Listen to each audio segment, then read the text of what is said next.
Hello guys, good afternoon and welcome to 5th Generation Nabi Shop. Welcome to another unboxing and testing. Shoutout po natin si Sir Edwin ng Bohol. Sir, welcome to 5th Generation Nabi Shop. So itong unit na ating i-review ngayon is the Crossman M4 177 Variable Pump Caliber 177 Airgun Rifle po ito. Ito po ay dual ammo. Yan, as you can see po, ang bala po niya ay pwedeng bulitas, yan, steel ball, pwede rin pong .177. So, ganito po yung bala niya. Pwedeng bulitas po. Yan po yung 4.5mm steel ball. O pwede rin po siyang lead pellets or yung tingga. Yan. Pwede po siyang lead pellets, pwede siyang bulitas. Dual ammo po yan. Ang gamit po natin is the Excite Spike 4.5 or 177 caliber po. May kasama na po siyang 400 pieces na lead pellets, isang lata po. At may kasama na rin po siyang 500 shots na steel ball. At mayroon na rin po siyang kasama na 39x32 na Bushnell scope. Kasama na po yan sa box. May kasama na po siyang iron sight. Front and rear po yan. Ayan. Iron sight and also the magazine. Ito po yung magazine ng 177 pellet. Mamaya po i-demonstrate natin paano siya gagamitin. Okay. So ito po, adjustable butt stock po siya. Teka lang, iayos ko lang po yung ating camera. Okay. So na-adjust po yung kanyang butt. Yan. So ito pong ating unit ay full synthetic po. So ibig sabihin po yung body material niya po ay plastic. Plastic po yung body material. Ulitin ko po, plastic po yung body material niya. Yung barrel niya po, inner barrel ay naka-riffling po siya, no? Yung inner barrel niya po ay metal barrel po, metal barrel. Okay? Yan po. So andito po yung kanyang lagayan ng steel ball. Yung pinaka-reservoir niya. Pwede pong lagyan yan up to 500 shots na 500 pieces na bulitas. Ayan. Dito naman natin mamaya ilalagay yung steel ball. Yung lead pellets. Okay, ulitin ko po. Ito po yung lagayan ng steel ball or yung pinaka-tangke, kargahan o reservoir ng steel ball or yung bulitas. Tapos dito naman po mamaya yung magazine. Hindi po siya po pwedeng magsabay. Ngayon po, kung bulitas po ang gagamitin yung bala, bulitas lang dapat ang ilalabas nyo. Ngayon po, pagka pellet ang gagamitin nyo, pellet lang po dapat. Hindi po pwedeng magkasabay yung dalawa. Okay, so ito pong magazine niya, ito, dami lang po ito, dami. Hindi po ito mismo ang pinaka-magazine niya. Dami lang po ito. No?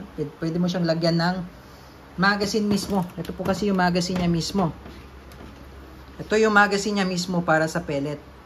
Okay, so ngayon po, i-demonstrate natin kung paano po yung paglo-load ng pellet. Okay? Paglo-load ng pellet. Kasi ito po, ipapasok nyo po siya dito.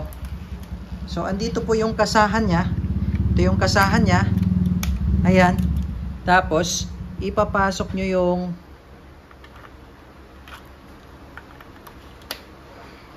yung magazine. Ayan. Ipapasok nyo po yung magazine.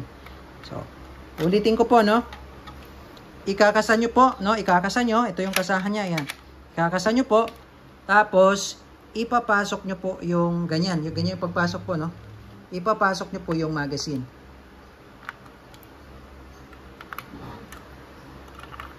Ayan. So, pag ganyan pala. Pag ganyan. Mabaliktad po, no? Pag ganyan. Ayan. Papasok nyo po siya. Ayan. Ngayon po, ilo-load nyo po dito. Dito po kayo maglo-load ng pellet. Yung 177 po. Dito po kayo maglo-load. Ayan. Ito po. Diyan. So, ang laman po nito ay 5 shots. Sa pellet po, 5 shots ang laman.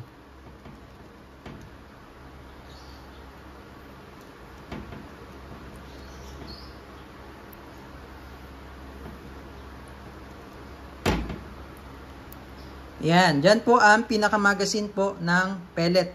No? Ito po yung magazine ng pellet. Ngayon po, para magamit nyo siya, ayan, as you can see po, may nakalagay po dyan. Ayan po. Ayan po, 2 pumps, 350 EPS, 6 pumps, 550 EPS, ayan po. 10 pumps, 700 up to 700 EPS. So, ipapump nyo po siya. So, itong unit na to ay hindi na po kailangan ng CO2. Ipapump nyo po. Ito yung pump niya. Ayan, o. Ayan. 1, 2, 3. Ayan. Ipapump nyo siya.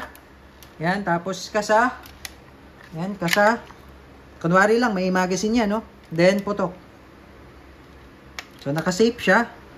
Ito yung safe niya. Ito yung safe niya. Cross bolt. Naka-safe siya ngayon. Sa kabila po yung fire. Ito, sa kabila. Ayan. Ayan. So, minimum of 3 pumps, maximum of 10 pumps. Okay? Ngayon po, sa steel ball naman tayo, no? Sa steel ball. Naulitin ko lang yung sa lead pellets pala. Sa lead pellets muna tayo. Ikakasa ko muna. And then, ito po yung magazine. Ayan. Ipapasok ko siya dyan. Ayan. Pagkapasok ng ganyan, pagka niload mo siya, syempre papasok yung isang bala. Ayan, papasok yung isang bala pag kinasa mo, ayan. Ayan, papasok yan. Tapos ipapump mo siya ng 3 pumps. Ayan, tapos ipuputok natin. Ayan. So, pagka magpapump ka ulit, iuusog mo lang to. Iuusog mo lang to. Pero dapat ikakasa mo muna bago mo siya iusog, no? Kasi andyan yung pinaka pinaka bolt niya. Ayan. Ayan, okay? So ngayon po sa steel ball naman, dito tayo maglo-load ng bulitas. Sa steel ball. Okay, tabi lang natin 'to. Kuha tayo ng bulitas. Ayan, so ito yung gagamitin nating bulitas, 4.5. Same lang sila dito. Ito po ay silver coated. Itong gagamitin natin ay copper coated. Ngayon, dito natin ilo-load. Tandaan nyo po, hindi po pwedeng magsabay, no? Pagka steel ball, alisin nyo po yung magazine ng pellet. Yan. So, dito natin siya ilo-load sa may reservoir. Ay, sorry, nalaglag. So, up to 500 na steel ball, ang pwede nyong i-reserva dito sa, nalalaglag. Reserva dito sa may butas na to, no? Ito yung pinakalagayan niya, up to 500. Yan. Ngayon, ito po, switch niya. Yan, i-open natin. Open. Tapos, gagano natin para pumasok po yung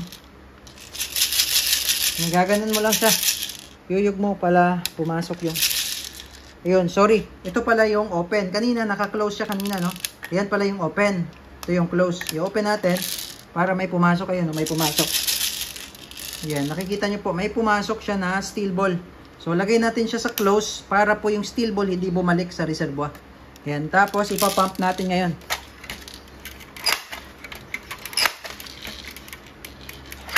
Yan, tapos ikasa nyo, pag kinasa nyo, may magnet yan eh. Automatic yan, meron yan lalabas eh. Yan, ito yan. Pag ikinasan nyo siya, ayan, meron siyang pumasok na isa. Ayun po, oh. Yun, ayan, oh. Ayan. Ayan. Kasi may magnet po yan, eh. Ayan. So, putok natin. Ayan. Ito pala na pump.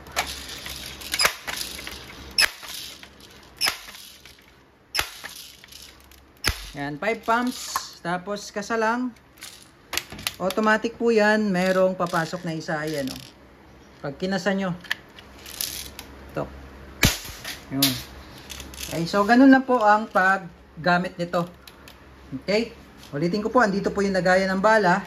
Tapos lagay nyo lang sa open position.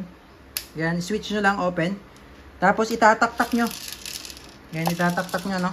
Yan, gaganon nyo. Papasok yung steel ball, ayan o. Ayan o, pumasok yung steel ball. Diba? Okay? Ngayon, pagka ibabalik nyo naman, ilagay nyo lang sa open. Sa open. Tapos, babalik nyo lang dyan o. Babalik yan lahat eh. Doon sa loob eh. Ayan o. Ayan. Ayan, bumalik siya, diba? Dito sa reservoir niya. Yung sa reservoir. Tapos, iba yung sa pellet, no? Yung magazine yun, yung ano lang. Yung 5 lang ang laman. Okay, so yun naman po, Sir Edwin ng Bohol, yun yung unit po. Crossman M4177 po, dual ammo na variable pump.